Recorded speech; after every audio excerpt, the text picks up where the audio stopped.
This is Power Athlete Radio.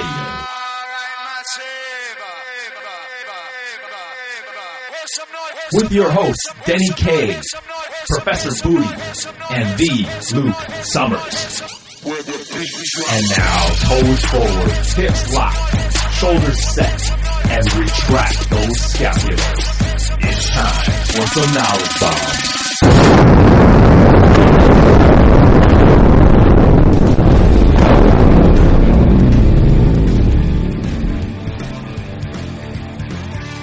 Hey everyone, thanks for tuning into Power Athlete Radio. This week we are thrilled to host former MMA champ and current training director of popular training resource Jim Jones, Rob MacDonald. As if being on the 2005-2006 season of The Ultimate Fighter wasn't noteworthy enough, Maximus, as he's known in some circles, jumped headfirst into his passion of strength and conditioning by forging his way with Jim Jones founder Mark Twite. Rob knows firsthand that when it comes to developing a culture that supports your brand, you trust your instincts and make no apologies. The crew discusses just how important it is to embody the spirit and ethos of a product, regardless of what it is. The agreement is unanimous. It's not possible to learn everything there is to know about a training philosophy in just one weekend. This leads us to our next question: what's it like to attend a Jim Jones seminar? When you're a successful business operator like Rob, you have no inhibitions about turning people away that don't work hard enough. This is the luxury he maintains and is also the reason he guarantees that in his gym at a given time, someone is working harder than you are. Other points of discussion in this episode include why superfood is marketing bullshit, why Rob's kid has more tests than your average adult male, and what drives Rob to train day in and day out. Finally, Professor Booty provides the science to support his recent rebuttal to the dad bod wave, giving the ultimate GFY to proponents of this very unhealthy trend. Could there be a more effective form of shit-talking than solid scientific research? I think not. Episode 107 is coming straight at ya. What's up, Power Athlete Nation? Welcome to another episode of the premier podcast in strength and conditioning, Power Athlete Radio. This is Denny. Today we have John, Luke, Callie, and Steve. And our guest for the show is Rob MacDonald, a.k.a. Maximus, a.k.a. Badass, from Jim Jones. How's everybody doing? Good. What's happening? What's up? Rob, thanks a lot for taking the time to hop on the podcast and talk some shop with us. No, thank you for having me. I thought we got a chance to talk a little bit yesterday. Maybe we can just kind of start up the show with a little history about yourself. I know just from when I kind of like discovered Jim Jones and started watching the website back in like '07. They used to have some videos on there, some of the old school black and white videos, and I remember you from The Ultimate Fighter 2.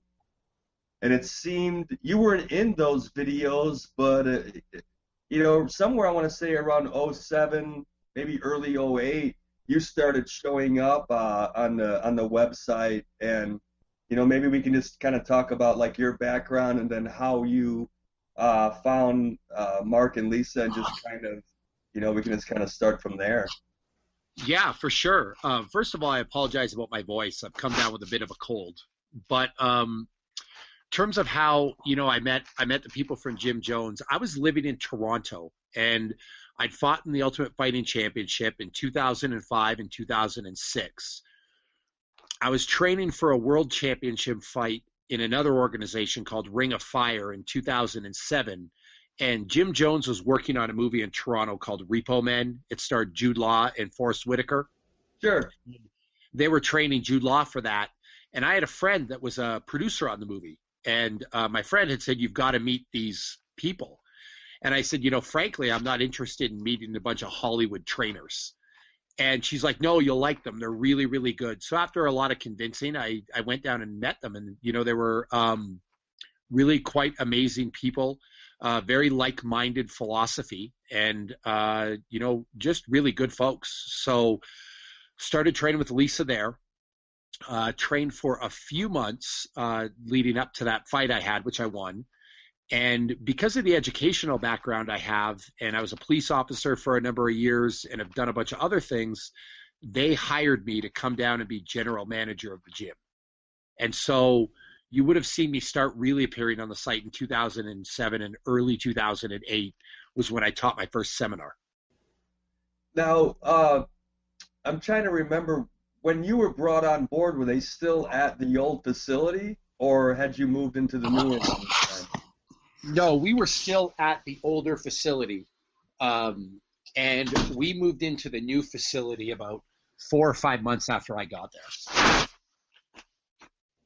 If you, I remember reading a lot of the articles, and you can see a lot of the pictures of kind of the old school, the old gym, like beat up walls. Just, we talk a lot about on the show, like how mental, like, toughness is fortified in like a garage gym environment compared to this more of a glamorous kind of area. I kind of get the feeling like the whole mind is primary thing that is a part of like the Jim Jones philosophy, that a lot of that was forged in that older gym. That's kind of a chicken and egg thing. I think the gym was actually more a construct of what people believed here. So when you talk about the mind as primary, one of the things we believe is that when you go to train, you have to train your mind to recognize a place of work, and the gym should be a place of work. So purposefully, in the old gym and the new one, there are no mirrors, there's no air conditioning, there's no televisions, it's not comfortable. The original gym was built with that in mind, and the new gym is actually very similar to the old gym. It's just triple the square footage, but the same things shine through. And you have like the same crew around you, right? And the seminars, are the majority of the seminars that you guys teach, are they at the gym, or are you kind of going out on the road and going to kind of like traveling the world and teaching these concepts? Yeah, we really have a mix. We teach military seminars to various Tier 1 military assets. We don't publicize it a lot, but that's part of the program. And then the other seminars are a mix. They're open to the public, and there's a mix of seminars in our facility, but also at other people's facilities. And so we've done some seminars in Australia, England, New York, St. Louis, California. We've really opened up the traveling aspect of that. And there's like, man, what do you have, like 4 or 5 different like stages? If my goal was to become a fully certified Jim Jones coach, it wouldn't just be, like attending one seminar. You're going through a progression. Could you talk a little bit about the philosophy behind that and why you required that to become like a fully certified instructor? Yeah, absolutely. So for me, when it comes to being a fully certified instructor, character and morals are probably the thing we hold in the highest esteem. If I show up to your gym for a weekend, all you can really certify is that I showed up and passed a test. You know nothing about me as a person, as a man, and how I treat other people. So we made a lengthy seminar process. We've got a part 1 seminar, which is 2 days, a part 2 seminars, which is 2 days, an advanced seminar, which is a week, and then we have a month-long internship that we put people through. And this has all been built to ensure that these people are high-character people. The reality is they're going to learn. If we have you for 3 seminars, we're going to teach you everything you need to know. But it's also going to give me a chance to figure out what kind of character you have. And the biggest thing that I am proud of when it comes to Jim Jones, we've got 26 fully certified instructors now. If you go to any one of them, you'll get a Jim Jones experience, and you'll be treated well as a person, and that's really important to us. That's a great concept.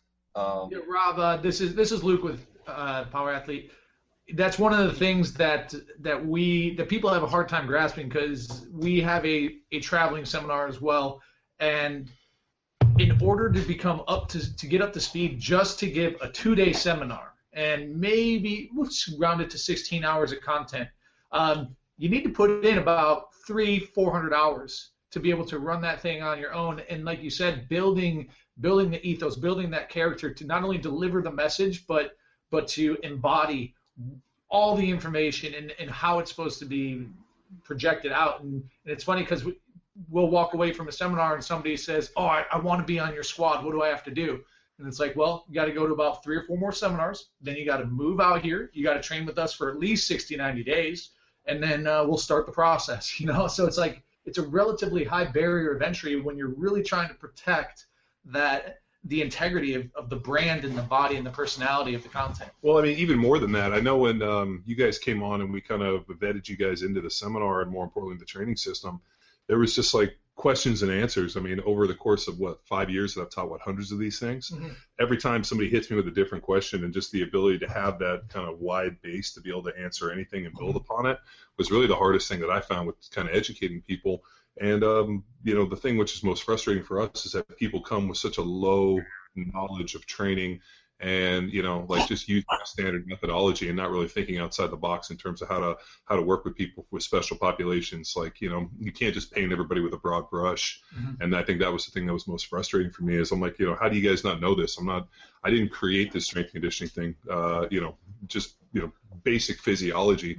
So, I mean, a big part of our stuff is just being able to educate people. And when we first started teaching it, it was way too advanced, and over the last couple of years, it's just kind of downgraded to where it's more manageable instead of you're drinking from a fire hose. And I'm sure you guys are much in the same way. I mean, I traveled to Salt Lake City to go see my doctor. I see a guy, Dr. Bueller, up in Kaysville, and every time I'm always there, I've always been meaning to kind of swing by and see you, because I know Mark is good friends with Rob Wolf.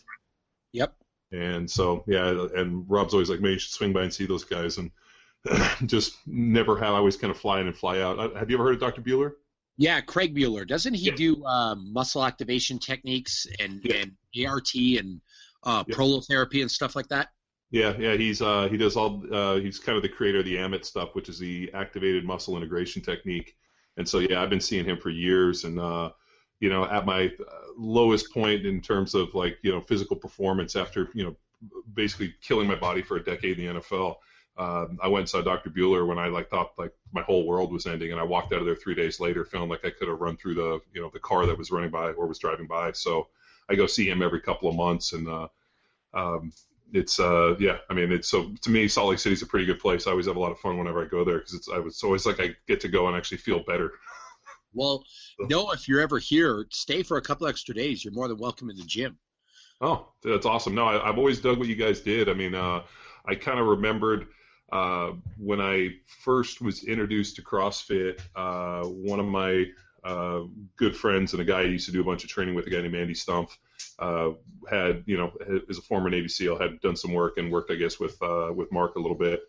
So he had recommended it, and I just ended up checking you guys out, and always kind of really liked the really the ethos that you guys have created. And I use that term just because it's so unique. It's like you guys almost, you crafted the image from what you wanted and projected from every way, everything from the videos to the website, to your training, and, have gone around and done some super cool things that kind of puts you guys in different positions. I mean, I've, worked with a lot of tier 1 individuals, and they always speak very highly of what you guys put out. So it's definitely, you guys are doing it better, and dude, your website looks dope.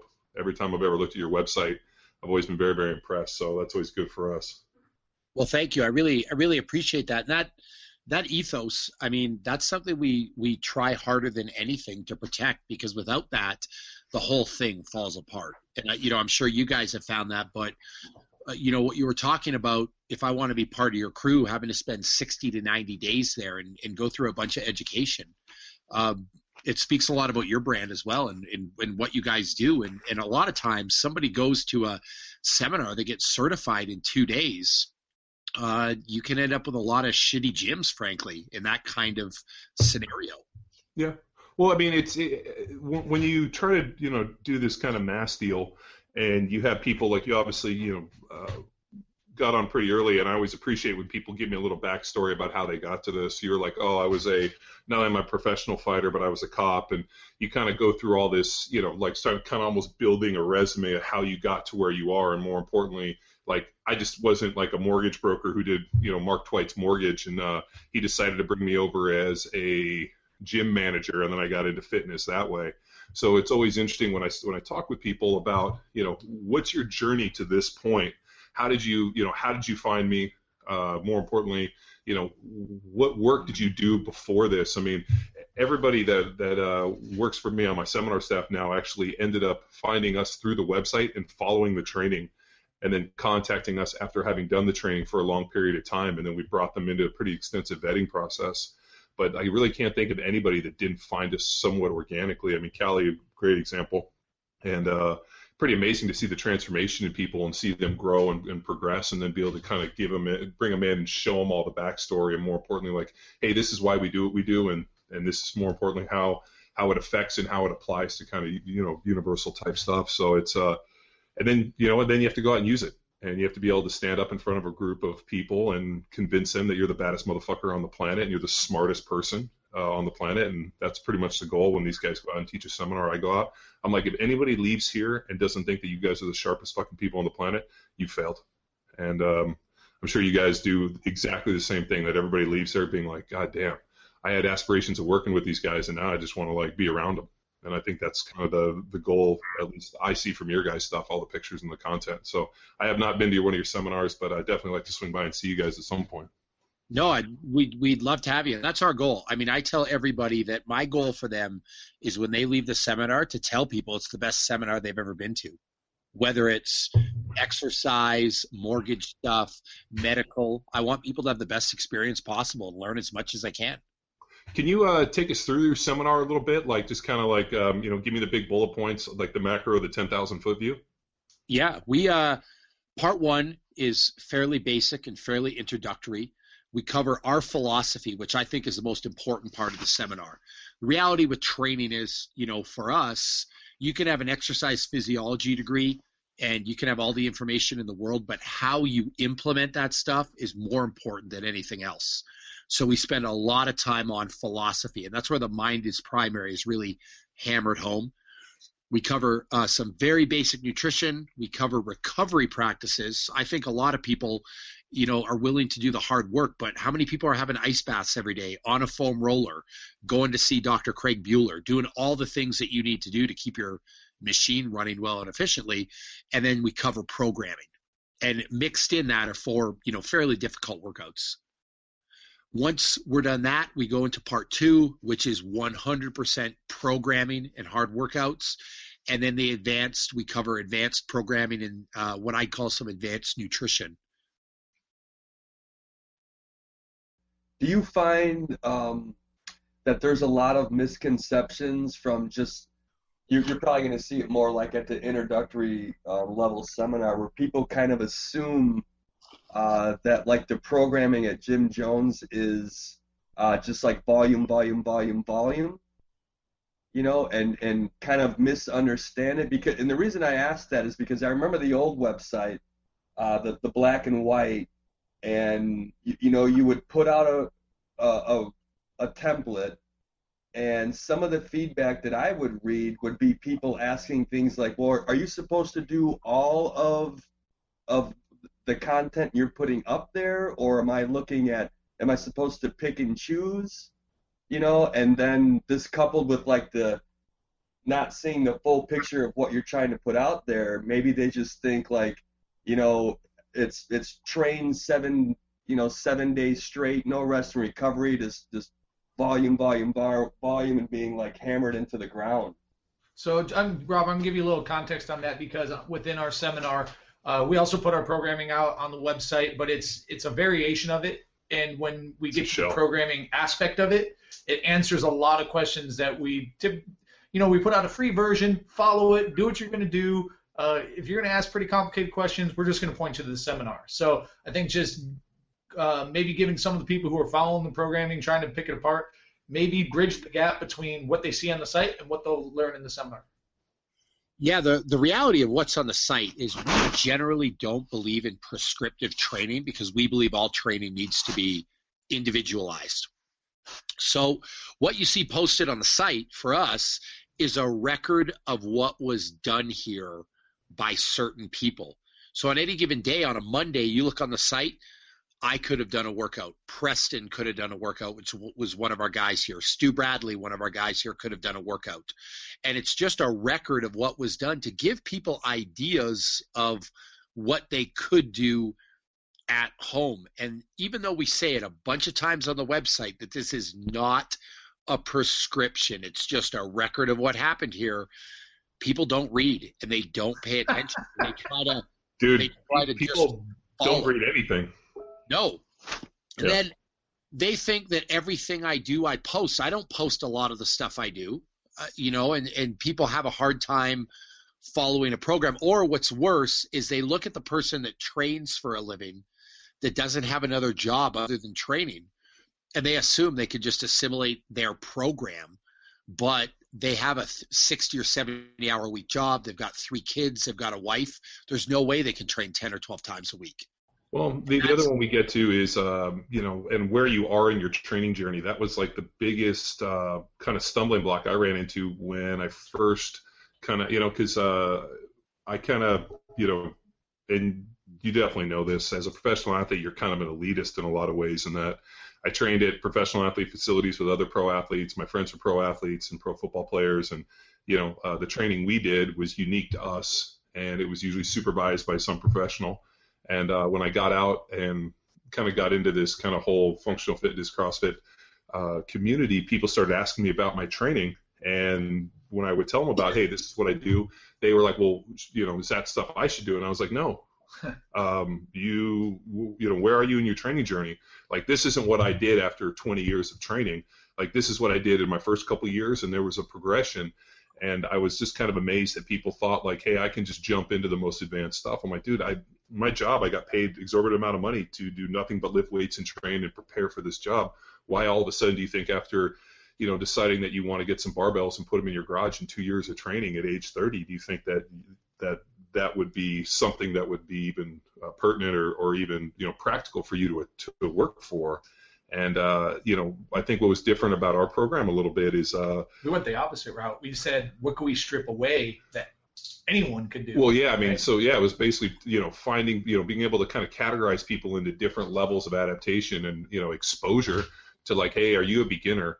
And to me, 95% of the people that are lifting weights today are somewhat beginners, because when people say to me, hey, no, I've been training for a long time, I'm like, great, what does your training look like? Well, this. I'm like, okay, give me some 1RMs or give me some max attempts on a lift. Well, it's about, no, dude, if you're telling me about, I can tell you exactly what my best lifts and everything I've ever done, from, body weight weighted chin-ups to 1RM chin-ups to squat to deadlift, all these things. Tell me exactly what you do. Yeah, the year, what was the temperature, the humidity. Dude, I can tell you the year I benched 525, and I can tell you the year I squatted, 700, and I can tell you all of these days. And if you can't tell me those things, I mean, it's so, that's another thing that I was always curious about you guys is, when somebody comes to you that's obviously very young in their journey in terms of training and their exposure level, and you bring people in, how do you guys necessarily what's the decision matrix? Yeah. Without giving away the honey, because that's probably why you want people to go to seminar, but like what's the thought process in constructing or providing the starting point in a person's training life cycle?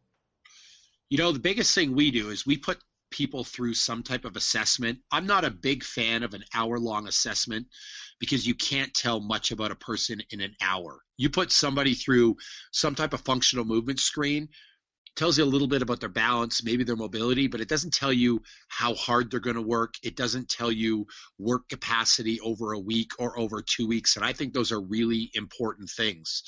So when people come to us, they're generally under some type of an assessment for a month. It's usually 10 sessions, and we put them through various workouts. We test their strength, test their power endurance, test their power, and then based on what their results are from that and what their goals are in their sport, along with a bunch of other things like history of injury, wear and tear on the body, things like that, we will usually come up with a custom program for them. And the hardest thing to get through people's heads is that almost everybody can benefit by going back to the basics. I can totally agree with that. I switched gyms recently, and I've increased a lot of one-on-one, a lot of some athletes, some people preparing for for example, like a firefighter challenge, and then just like the general like CrossFitter. And what's interesting is that they all want to get stronger, and a lot of every program I'm writing is individual because they all have different limiting factors. But it's like one thing I've learned from talking to people on this show and just hanging around picking the brains of the power athlete coaches is that you got to go back to the basics, like the bread and butter. A lot of the programs that I'm doing with these clients is like stuff I had done 10, 12 years ago to kind of build that base that seems to be missing from their training or just their journey. And it's like come full circle in a way. Dude, it's like what Ronnie Coleman said. Everybody wants to be strong, but nobody wants to lift heavy weights. Give me the pill. Yeah, dude, just the, Bobby, you said something pretty cool where you were talking about building capacity and almost being able to test somebody. And earlier you talked about the mental aspect. I mean, how much at the core of the Jim Jones philosophy is the ability to suffer? I mean, that's kind of what I've got from it because, there are workouts that I definitely have stolen from you guys, like the 300 calories on the Aerodyne. Inspired. No, dude, that one has been a marker for me. The 300 max calories in, 10 minutes, I think you guys do it? Yep, that's correct. And then the problem is now we have these new assault bikes. Yep. And so we've been, I don't know, do you guys have the new assault bikes? No, we actually use the Stairmaster AirFit. Ah, okay. Why is that just a little more affordable? No, it's actually more expensive. Oh. My complaint about the Air Assault bike is the way the pedals and gears are weighted, it's really hard to just spin on one. So for endurance type training or get a high amount of RPMs, it's too hard to just spin. I see. So it's not super transferable to actual cycling. So there's no, I guess you could say I definitely say that thing is much more lactic glycolytic than it is kind of aerobic. Yes, exactly. It's a lot more about, I'd say, leg strength and muscular endurance in the legs than it is what I'd call just true cardiovascular output. And so we've chosen to use the AirFits. But you have used the assault bike. For that reason, but I have used the assault bike, yes. All right. That's the question. So what I need from you right now is I need some markers for this fucking thing because we have been fucking they sent me 4 of them, and we have been we have a deal where it's max calories. We do a lactic acid threshold test, which is 30 seconds all out, followed by a 2-minute rest. And you do that for 5 sets for max calories, and then we also do another one which is 300 calories max time. And so I always we started playing with these things more and I started looking them up, you guys are the only ones that really put out any really solid matrix on calories and kind of how it related. So I was always like, man, I wish I could just send those guys an assault bike to test out for me, so at least I'd have other people out there using them. Yeah, I haven't played a ton on them. They gave us one and we used it. I'd say 310 on an Aerodyne, that's model AD4, is about the same as 200 on an Air Assault in 10 minutes, but a lot of the Aerodynes have different measures of calories too. If you look at the AD4 versus the plastic AD6, the AD6 is almost impossible to get 300 calories in 10 minutes. Dude, that's the one we used to have, and we tried to do the 300 calories, and it was more like 17 minutes for 300 calories, and you almost fall off, and as you're falling off, the thing almost fucking impales you. Well, yeah, it's terrible. So yeah. Oh yeah.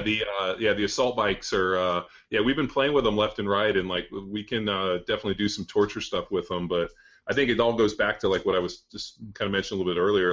At the core of that Jim Jones thing with that kind of that ability to suffer. I mean, it's big on the website. I mean, salvation through suffering. It's is that really the mindset like for you guys, I mean, is that really like when you talk about getting to know somebody, that ability to kind of go to that dark place, and can you kind of suffer when everything's bad around you?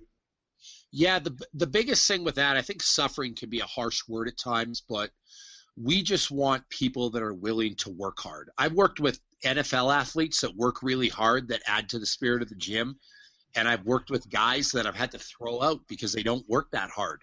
I've worked with soccer moms that work harder than anybody on the planet, and I've worked with soccer moms that are lazy and once again need to be kicked out of the gym. The biggest thing for us with suffering and the will to work hard is it builds a positive environment. We only have 35 to 40 people that train in our gym on a regular basis. But John and Luke and Dennis, if you guys come into the gym, you're going to be there with somebody who is willing to work as hard as you're willing to work, who's willing to make sacrifices, who's willing to do anything to accomplish their goals, and whose talk is consistent with their actions. When you're in that type of environment, it's impossible not to improve. Now, So Rob, You become who you surround yourself with. yes. Sounds like what my mom told me. Be the person you want to be around, you know? Rob, now when you talk about the 30 people training in the gym at any time, what are most of them motivated by? What's, I guess, when we talk to an athlete, we always lead in with, what are you training for? What is the end goal? And then we try to integrate that into motivating those people. I mean, is it a variety of just kind of gen pop specialized athletes? I mean, what's your population density look like? We've got anywhere between 5 and 10 people that would do what I'd call high-level athletics, whether they're professional athletes or high-level amateur athletes. And we've got some military people, I'd say 5 to 10. And then everybody else is just general fitness, training for life, and just training to be better all around, that have real day jobs, real things going on, that just want to be more fit. And then so those are just the motivated individuals. Now, if an individual comes in and just doesn't have that intrinsic motivation, and this is something they get to go. I mean, do you guys give them the boot, or is it just one of those things that the self-weeding garden, it kind of takes care of itself? I'm one of those people. I wasn't athletic as a kid. I didn't make really any sports teams. When I tried wrestling in grade 10, I lost every single match. And it was only in my life because a few people gave me a chance and worked with me that I was able to accomplish anything. So I'm willing to work with anybody one-on-one to give them a chance. And I've always been pleasantly surprised what you can bring out in a person if you care and what a person is capable of. And based on how that goes, if they work hard and they get it, then they're essentially not in isolation anymore, and they're invited to train with the other groups and the other people. And if they don't get it, then we have a talk about maybe this isn't the place for them. The funny thing is oftentimes I don't even have to have the talk.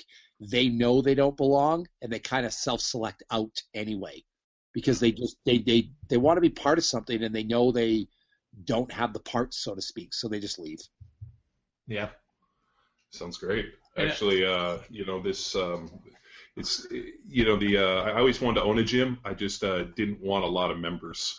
What I found is that and everybody on this podcast can attribute to this. I mean, you go and you want to train and you want to be around other people that are into it, that are highly motivated. That and the analogy I give is, I don't know if you saw the movie The Dead Poets Society. But when they asked about the Dead Poets Society, they were people that sucked the marrow out of life, and I wanted people that came to train that literally wanted to suck the marrow out of the training and wanted everything, and just dude, let's just have a singular goal of becoming better at everything we're doing. And then you get into a larger kind of more public type gym where you're accepting everybody, and that slowly just fucking goes, and then a little piece of you dies, and then next thing you know, you sell your gym and you open a little gym like we have now, which is basically our office with weights in the back, that it's invitation only, and people are like, oh, how do I join? We're like, there's no memberships. Yep. And to me, there'll be a gold ticket in the next in the next case of beer you open. Yeah, or you have to stand outside for 3 days with no encouragement, food or water, type deal. And it seems like kind of getting back to that, having owned a large gym, and then kind of getting back to what we're doing now. It's actually, to me, it's a lot more pure. I mean, it's what it always should have been. The problem is that you're talking about a set of values that don't universally apply across everybody. Mm-hmm. Because we used to run into people that are like, I just don't care that much and I don't want to work that hard. And I'm like, well, then why the fuck are you here? Mm-hmm. Yeah. Well, and that kills me. And that attitude can be contagious to others. Oh, so. Well, it's because, I mean, it's like, dude, it's like a drop of blood poisons the water. I mean, and we fought that and fought that and fought that. I mean, we also happen to live in one of the most superficial, self-absorbed places on the planet in Orange County, so that probably wasn't help. Whereas you get a place like Salt Lake City where it's a little more like it's cold, it's a little more gritty, Well, sometimes I think that's true, but I think the biggest thing that comes down to is being true to your values, especially in the gym setting, isn't conducive with making money. I mean, if you want to know how to make money as a gym, you've got to sell hundreds and hundreds of memberships and hope nobody shows up. Well, that's the commercial gym model. It's like 24 Hour Fitness has what, like, 1 million members and like less than like 3% of them show up. And if 50% showed, they would have to shut their doors because they would be over capacity. Well, think about also your standard CrossFit gym. To have a CrossFit gym be successful, how many members do you need? 100, 150, 200? The minute you're letting that many people through the door, quality of people has to go down. Well, and we were we talking this on a podcast or maybe just over in the office or something, but it's after helping John run the commercial gym, there's got to be a magic number for square footage versus number of classes versus hours you personally work in the class setting versus personal setting. To keep it pure, pure and unadulterated, and like. No, it was a spreadsheet that I put together and kind of forwarded with a couple people. That was like the optimal amount of, if you were an owner operator, optimal amount of return, size, space, and we figured it was like somewhere around like 70 or 80 clients in around a 2,500 square foot building, and you could teach X amount of classes, and you could have the right type of people around and make the same amount. For the gym, but when you all of a sudden bumped it up to like 120, 150, 200, you had to hire infrastructure, you had to do this, and there was like all of a sudden the turnover was like exponential, whereas you might lose one person a month over a course of a year, 12 people in which would be, pretty small in terms of like a 70 or 80 person, when all of a sudden you got up to like 120, 150, all of a sudden you're having like a 20 or 30% turnover, so the turnover was exponential, and it didn't justify more people, so it was, it's pretty fascinating. Like all these people are like, oh, I want to have 800 people at your gym, and I'm like, oh my god. Yeah, and then the tipping point for it to be, like you said, Rob, like for it to be profitable and lucrative, like you truly have to have a passion for it. Well, that, and also, you always have to think about like your emotional and mental state as like wealth. Like people always like, I always say there's a clip on YouTube I saw that was like an interview where they asked Bob Marley if he was rich, and he's like, I'm not rich in the sense that you guys think. I'm rich in family, and you think about like all of a sudden if you have to abandon your fitness and your training to all of a sudden give it to all these other people because you have 200 people a day that are just fucking driving you crazy, then all of a sudden then your health slides down. Now you're not as wealthy as you were. So I mean that was something we really kind of wrestled with. Is like, at which point does me hand-holding this many people, start detracting from who I am? And it sounds like you're in a pretty good situation where it allows you to kind of do what you want and work with the type of people you want. Well, we are, because the website funds everything. I mean, most of our money is made through website and seminars, but I always talk to people about this. If you've got a kid, you got to put food in that kid's mouth, you've got a wife to look after, or you got a husband to look after, and you've got to pay rent or mortgage and other things. Sometimes you've got to make decisions for your business that may not be in line with your philosophy. Yeah. And I wonder about what's the minimum amount of people you need in the gym to survive? Because if it comes to a choice between letting more people in or keeping the lights on, a lot of people will just let more people in the door. I mean, there's a gun to your head. But I mean, and you got to think, like, if you bring somebody into a situation, like, I mean, the model that you're creating, and more importantly, the style of training that you're advocating, isn't one. I mean, while we believe everybody needs it, not everybody. You can't convince people to work that hard. Like, that was the hard thing. I'm like, you came to the gym and thought this stuff was going to be easy. Like, did you, are you surprised that you're sore the next day, or more importantly, like your knee might hurt you? Like, this stuff happens when you train.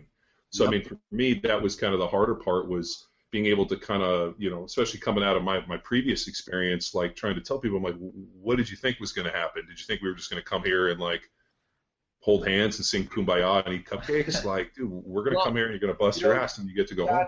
And we talk about that before, about like the Google generation, and everybody wants instant results, and they don't want to put in the work, and maybe Rob and those guys, people see like 300 and they just want to be part of that, and then they get to the gym and they realize that it's not all like sugar coated and handed to you, and you got to put in some work, and they kind of find out what they're made of and the kind of person they are. Everything we're sold on in society, I mean, just watch TV. It's 3 easy payments of $9.99. This is the new magic thing that's going to make all the difference in your fitness. You could get this in 6 weeks, 4-minute abs, 2-minute shoulders, the one exercise that's going to change your life. People are brainwashed by this shit, frankly. And then on top of that, anyone that does do well, there's this really negative trend in society to blame it on good genetics, steroids, or they're lucky. One of the 3. And I mean, I've heard it my whole life from people I grew up with, where people would say, wow, you're so lucky to be blessed with genetics. And I'm like, you grew up and knew my parents, who, my dad died when he was 20, or when I was 20, of a heart attack. And my mom's not physically fit and doesn't train. I'm like, where do you think these genetics came from? Like, this wasn't the fact that I worked hard or did something else. And then they go, well, you must be on steroids. And it just goes down the list because they can't fathom working that hard, because everything they've ever been sold is that 3 easy payments of $9.99 bullshit. Well, it's like, dude, my other favorite is it seems like it runs in cycles, but about every 6 months there's some new cleanse.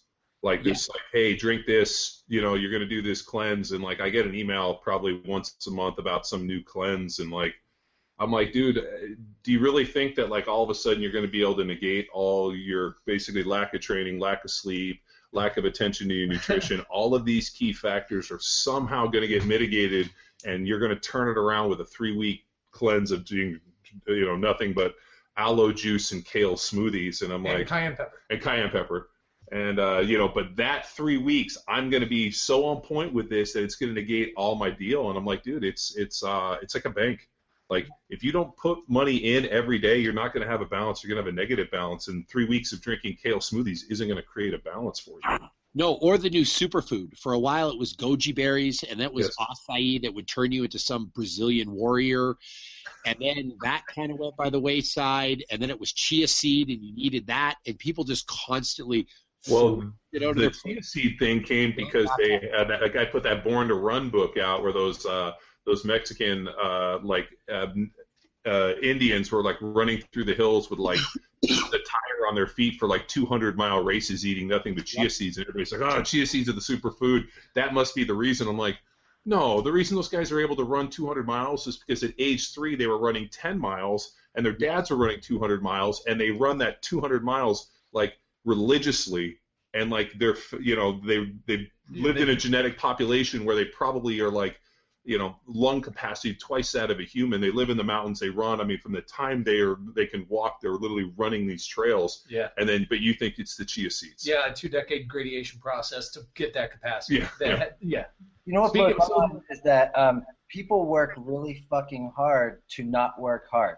They'll do a cleanse. They'll do a 4-minute ab. They'll work so hard, and the time that they do all these gimmicky advertising fitness things, they could have just gone to a gym like we all have and actually made progress. Yes. And what's crazier now, too, is I think that the superfoods and $9.99 payments are on the wayside. Now it's just accepting the dad bod. Accept the dad bod. Yeah. Here we go. The dad bod has become the norm, where it's like, you know what, fuck it, the chia seeds didn't work, the cleanse didn't work. You know what? I'm just going to rock the dad bod. It is what it is. Just give up and be mediocre. You know how nature deals with laziness? It kills it, right? And here we are. I know that sounds so hard. Selection. But you've never seen a fat leopard hunting down a gazelle because he's a piece of shit. So on that dad bod, I know we talked a little before the show on it. What's what you got any feedback on that concept? I had a really good laugh this morning reading it over. I think it's we live in a T-ball society where everyone wants to get a hit and everybody wants to be rewarded for their shitty behavior. And it doesn't work like that. Everyone wants to be accepted. Everyone wants to win first place, get a medal for everything. And it's just indicative of that, where people who are too lazy to do some work, people that don't want to better themselves, they just want to be told that they're great or they're special or they are unique for being mediocre. And it doesn't surprise me that people just accept it. You know, I look at it from a holistic point of view where you want to be good at your job. You want to be, as I'm a dad, I want to be the best father I can be. My fiance, I want to be the best fiance I can be to her and treat her as well as possible. But I also want to be as healthy as I can and look as good as I can and try to aspire to something in all areas of my life. And it shocks me that people have become so acceptance of mediocrity in various aspects of their life. So the analogy I give is so when somebody asked me once about like kind of mediocrity, and I'm like, mediocrity to me is like getting thrown in an icy cold river with a fur coat on. I'm like, you're going to drown slowly, and it's going to be real cold and real miserable, and you're going to see it happen in front of your eyes. And it's like, no place, playing in the NFL, like there's no place, like mediocrity doesn't hide, because you're standing in front of millions of people, like, and you get to fucking know exactly how good or bad you are 70 times every Sunday in front of a bunch of fucking fat beer guzzling motherfuckers who sit on the couch and scream at you as they want to throw popcorn at you as you're leaving the game. I mean, it's a harsh reality, but it's amazing how, like, at which point you kind of just turn over a leaf and you're like, you know what, fuck it.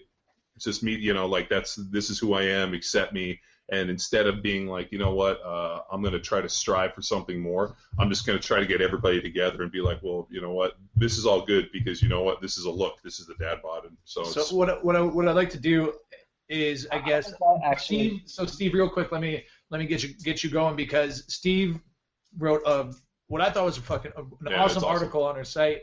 And Rob, I'll let him just kind of expound on it. And for our listeners, they can kind of hear the voice behind the words, because I know sometimes you just get lost in the text and you assume, you make your assumption on what that person and how that person's saying it. And so, Steve, if you don't mind, just go off and let these, just kind of give me a little more on nature, on the dad bod, on mediocrity. And Rob, to give you a little background, Steve, let Rob know what you do, like what your credentials are, so he understands why you're talking about like dung beetles and fucking cheetahs and shit like that.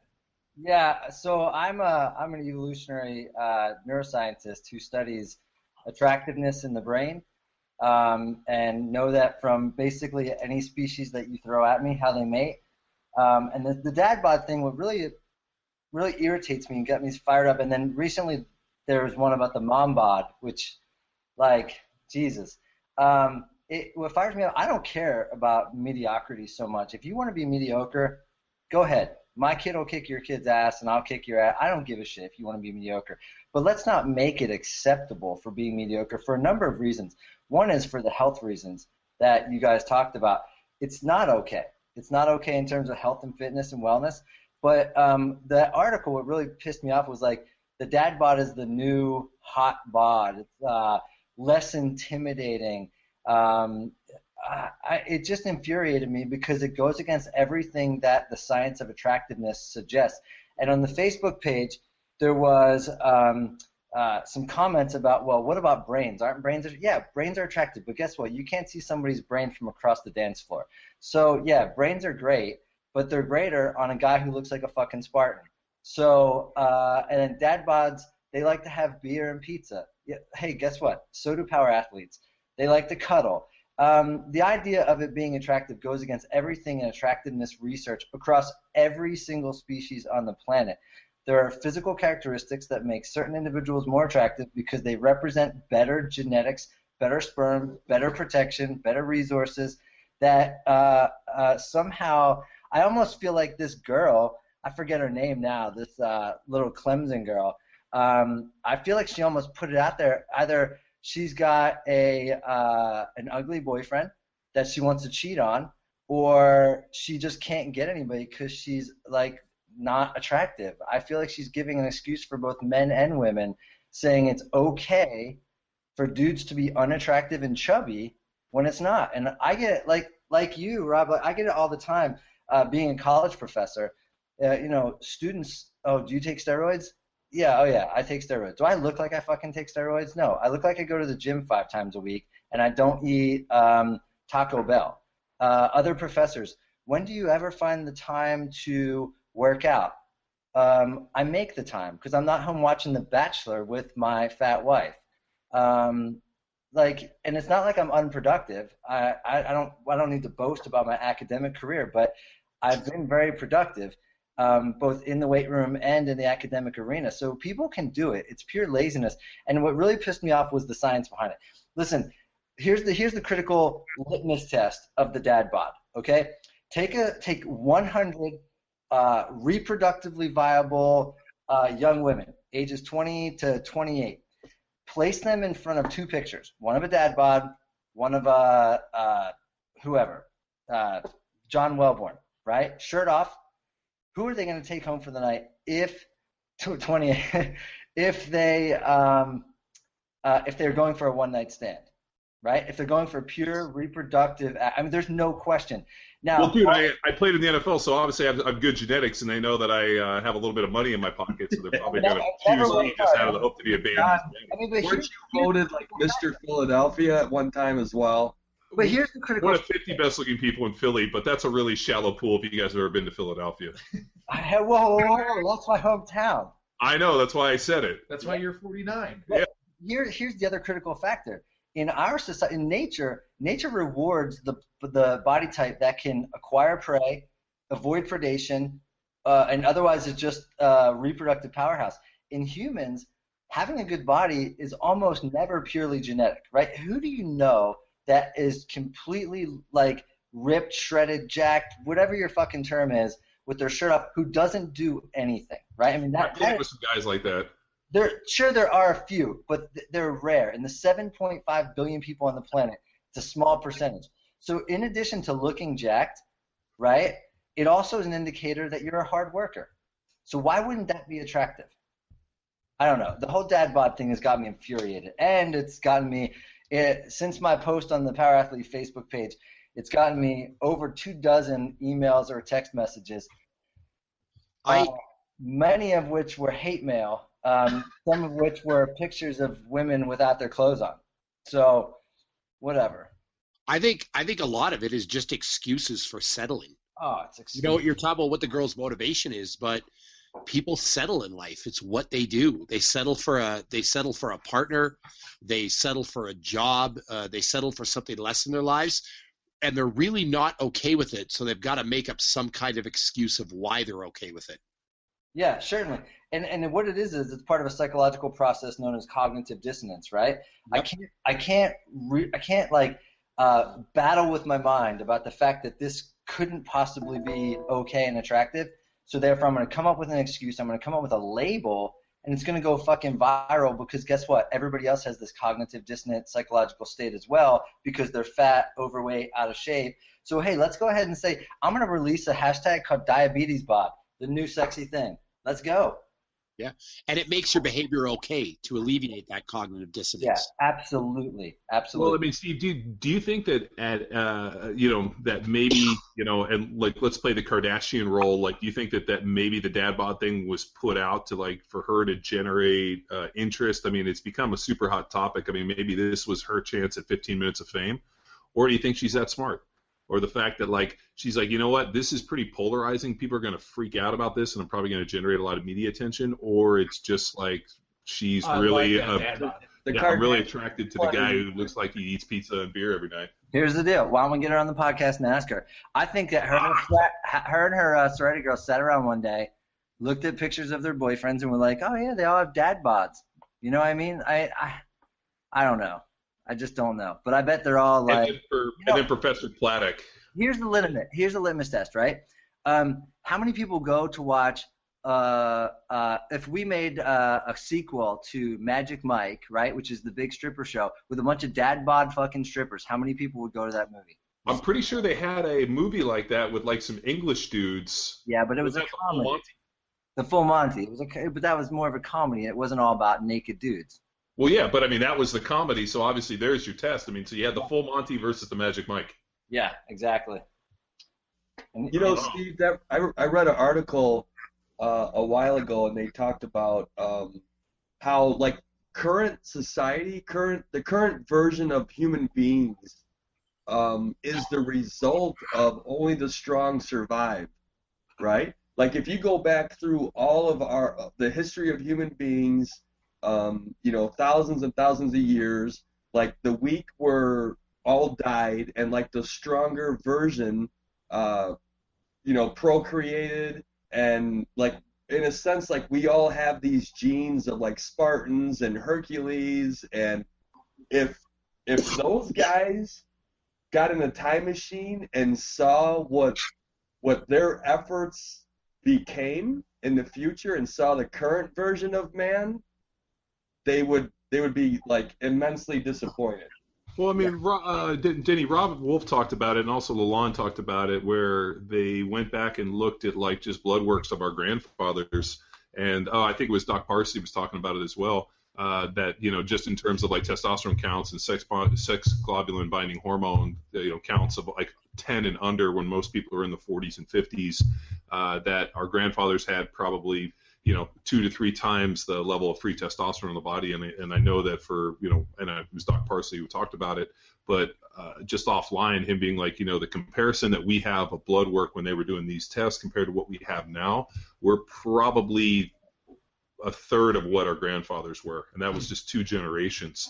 So and that's where we got into it. Like, what's the cause? Is it a sedentary lifestyle? Is it this? I mean, did people 100 plus years ago have to get up and walk 3 miles to the store and chop wood and do all these things that we just kind of take for granted now?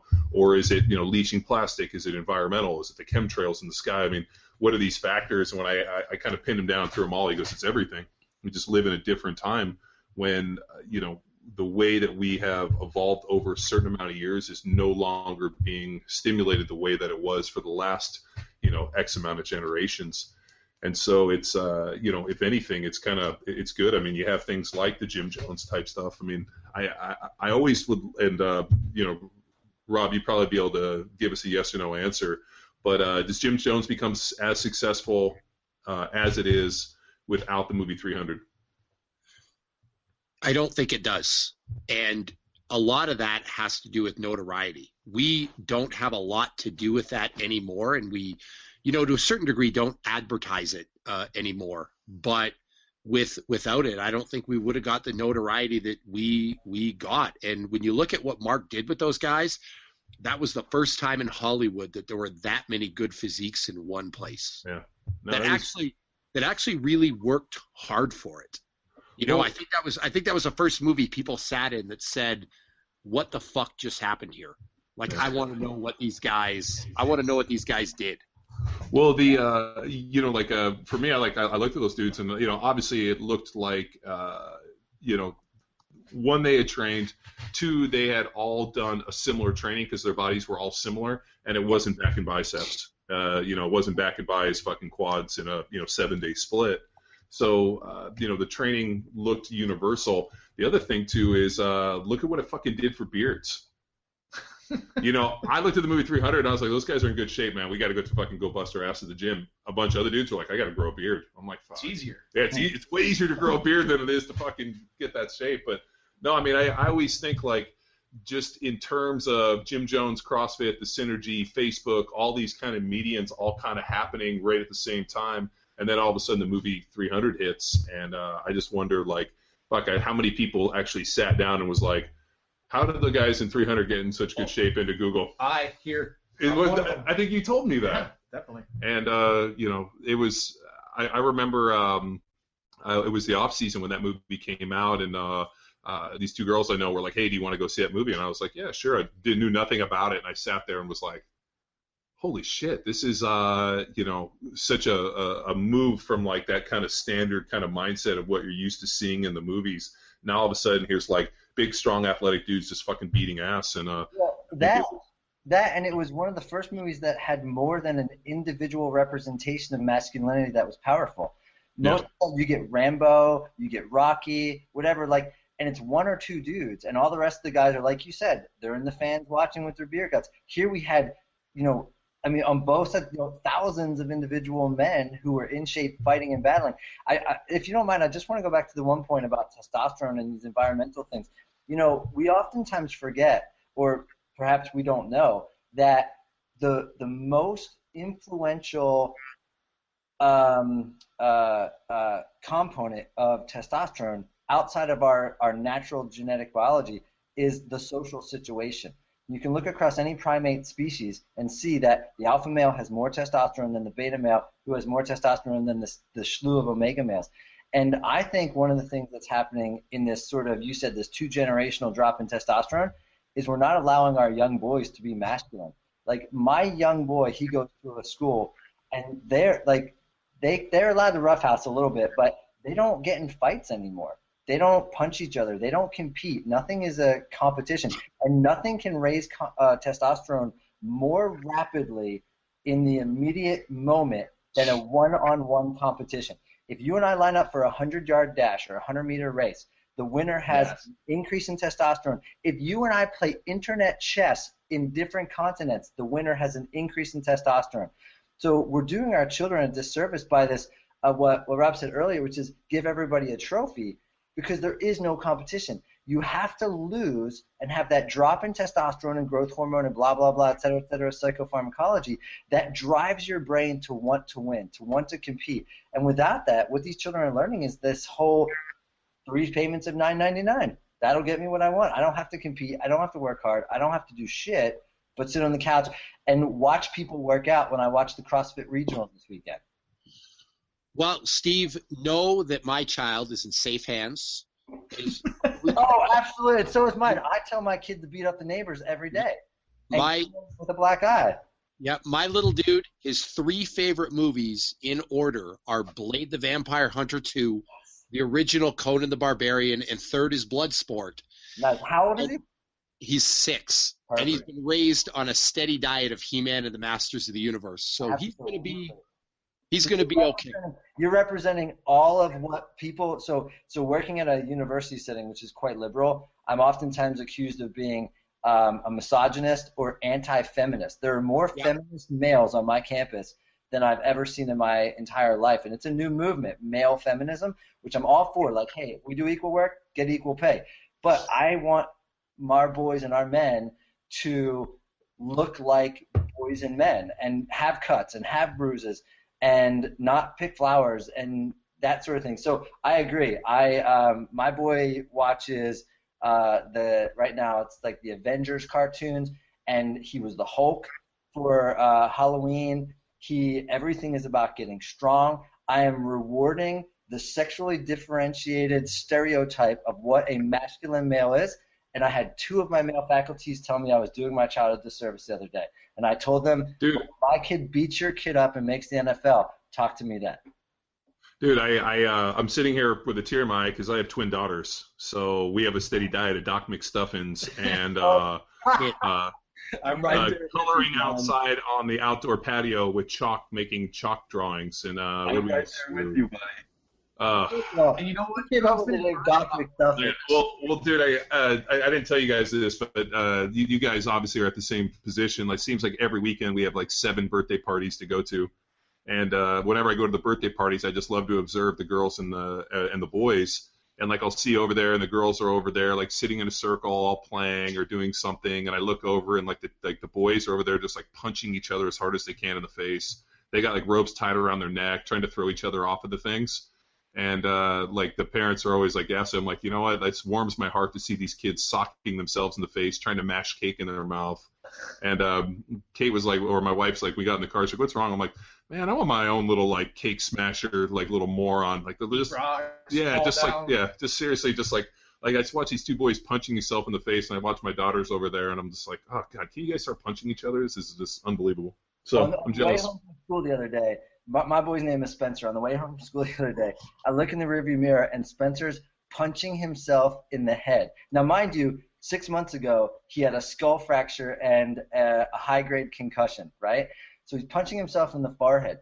And I said to him, what is the matter with you? And he goes, Dad, how else am I going to get stronger? And I was like, Continue on, son. Continue on. Hey, you guys, check this out. Come here, Landon. My little guy's here. Tell these guys, their dad's friends from the gym, what you want to be when you grow up. Jacked. You hear that? Jacked. What is it? Jacked. Oh, Jacked. Beautiful. I think that's the quote. That's the quote for the show. yeah, that's. He loves C.T. Fletcher. He says the word motherfucker way too much. He had me convinced one day. He said we need to go and get some wood to build a giant wheel. And I Like a giant Conan wheel? Whoa. was like, man, this is sounds the reason. Oh no, you're breaking it. Hey, Rob, are you there? We're losing you. Yeah, I'm here.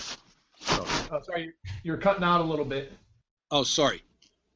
You left that. It sounded like your son wanted to build a big Conan wheel in your backyard.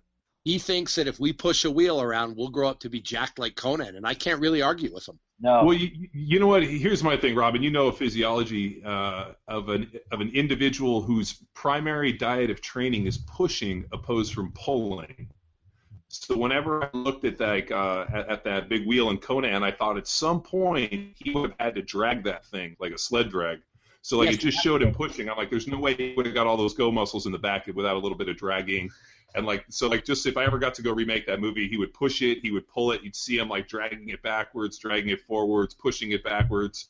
So I just wanted more planes of motion in terms of the pushing of the wheel. Yeah, lifting some more things, doing some more stuff. It's funny. So, Rob, what is I mean, you got a dad bod going on. Maybe not the archetype painted in this blasphemous blog, but what's your training look like now? What's motivating you to keep on going and stay in the gym? And I know you said look good and be healthy, but is there any more to it? You know, the biggest thing for me is I hate people that don't practice what they preach. And when you come to a seminar to learn from me, I want you to respect me. I want to be able to lift enough that you think I'm strong. I want to be able to do enough on a rower or an airdyne or an airfit or a skier for you to respect my conditioning. I really think people need to lead by example. And so I'm driven to train so to I guess improve the business, improve the brand, and lead by example. Rob, do you still hold the skier record? Don't you hold a record like a 2,000 meter skier, or maybe it's just a shorter distance? No, I did for a 500, and the guy beat me by 0.1 of a second, but that will be taken care of probably within the next few weeks. Nice. Rob, how big are you? 6'3", 255. Okay. And John, you used to play in Philly, right? Yeah, I played 5 years in Philly, 4 in Kansas City, and then my 10th year in New England, and then I got hurt, and that was the end of it. So a decade was good. So completely off topic. Do you know two good friends of mine, Stu Bradley and Kevin Curtis? Stu Bradley and Ken Curtis. How would I know them? Stu Bradley played linebacker for the Eagles, and Kevin Curtis played wide receiver for them in St. Louis and Kansas as well. I was there from 99 through 03, so yeah, I'm old. Yeah, you left before they got there, but I just thought that was interesting. Yeah, no, I was there where I played in 3 NFC championship games, and then I got traded to KC and then played there for another 4 years. Oh, cool. So, yeah, I mean, it's funny. People always mention names, and I'm like, God damn it, the name sounds familiar, and I usually got to go look it up, and I can usually remember the face. But no, when James Thrash was our receiver, and I'm trying to think of who the other guys we had. And then linebacker was like Mark Simino, Jermaine Trotter. I mean, those guys. Yeah. What I always found interesting is how, maybe you can't put. It seems like a lot of the NFL, the former NFL players, can't put names to faces, but you guys can remember every single play, specific plays. And I would assume that maybe the ones Danny, let me correct that. I can remember only the plays I fucked up. Yeah, that's right. It's the status booking thing. When I look back on my NFL career, it was a failure. And it's because the only plays I remember are the ones that I've made mistakes. And like somebody asked me, like, you remember that play? I'm like, no. And they're like, oh, it was a touchdown. I'm like, no, but I can tell you 2 plays before that when I gave up a sack or I missed my reach block or this. And they were like, so you only remember the ones you messed up? I'm like, yeah, they're the only memorable ones. They were like, yeah, isn't that after impressive? 10 years, you could probably name off every single one. Who you played against. Yeah. It's crazy. Yeah. No, I you know, and the ones that stick out the most were the ones that had the most extreme weather. So, like I played in the hottest game in NFL history, and I played in one of the coldest, and I don't really remember the days that were like beautiful fall days. I remember like playing in Green Bay in the playoffs on like Sunday night, or playing New Year's Eve in New York at a 7:00 game when right before kickoff it snowed on the Meadowlands, which was like painted concrete. So I remember I remember a lot of just the games that had kind of extreme conditions or extreme weather or things like that. You know, like there's a lot of psychology behind that. Yeah, I don't know. It's for some reason, like and people make a lot of deals, you know, especially about like, oh, well, it was the hits to the head, and I'm like, you know what? I don't think so. I think people only remember, you know, like you only have so much, cognitive ability to recall things, and like, you know, if somebody were to be like, hey, do you remember this? And they kind of explain it to me a little, I'd be like, oh yeah, I think I remember that. Mm-hmm. The other thing is I remember all the funny sideline conversations I've had of sitting on the bench, listening to Kyle Turley or different people I played with say crazy shit. Or seeing people's weird stuff, like all that stuff sticks out, and that actually gives me a lot of laughter. Just because guys have, as I'm sure Rob, like with fighters and different people, just have a lot of strange quirks, and they're usually some weird motherfuckers. And so there's like some weird things that I remember. I bet you if you surveyed professional athletes, they would only remember the fuck ups too, because nature rewards you remembering things where you fuck up, so you avoid those situations in the future. If you did good, who cares? Yeah, well, I mean, we're supposed to win. I mean, it's like I always, it's like the reason why I never liked baseball was if you hit the ball 1/3 of a time, you go to the Hall of Fame. Well, guys, before we get down too many good war stories, we're at about that hour mark. Yeah. Rob, I just want to thank you for jumping on the show, man, and where should our listeners go? They want to learn more. They want to jump on the seminars. They want to follow. Programming, what do they do? How do they get you? www.jimjones.com, and then they can follow us on Twitter at Jim Jones, and they can follow me on Instagram at Bobby Maximus. There's a bunch of information at all 3 locations, and there's a lot to learn out there. We give a lot of stuff away for free, and we really try to educate people. So those areas. And thank you guys very much for having me on the show. I really appreciate it. Yeah, and thanks for dropping that playlist too. I think that we had a first with that playlist because we put all of our listeners' playlists on Spotify. So if you need a list that has a good mix of some hip hop, some rock, and some pop, Rob's put something together. But he has on his playlist your ringtone, "Call Me Maybe." Oh, he does. Yeah, that's his pump up jam. I like it. That's my daughter's favorite song. So my girls, whenever they hear the phone ring and it's a "Call Me Maybe," so my daughter's named Jamie, so it's "Call Me Jamie." But dude, and definitely when we're in Salt Lake City, I want to hit you up and take you up. I'd love to come see the gym and meet you in person and at least say hello. We'll have a workout, then we'll take you for the best burger you've ever had. Oh, I'm fucking in. Make a trip. We're going right now. We love burgers. Kelly, you're out. But okay, thanks a lot, guys, and we'll sign it off there. Yeah, sounds good. All right. See you. Yeah, thanks a lot, guys. Thanks, Bobby. Thank you.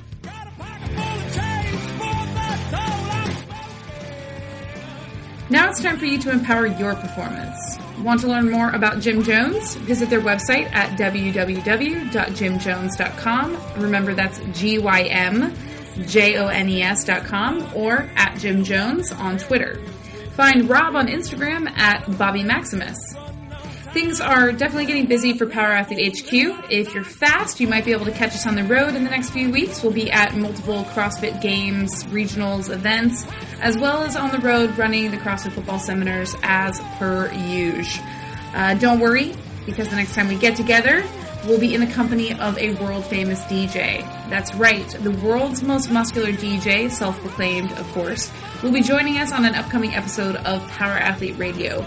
If you haven't had the pleasure of tuning into this Icelandic sensation, please do yourself a favor and check him out on YouTube. All you have to do is just search DJ Muscle Boy, and a few of his videos will come up, and they are ridiculous, outrageous, hilarious. This is a guy who doesn't take himself too seriously and is pretty jacked as well. That's what we have in store for you in the next couple weeks. Until next time, bye!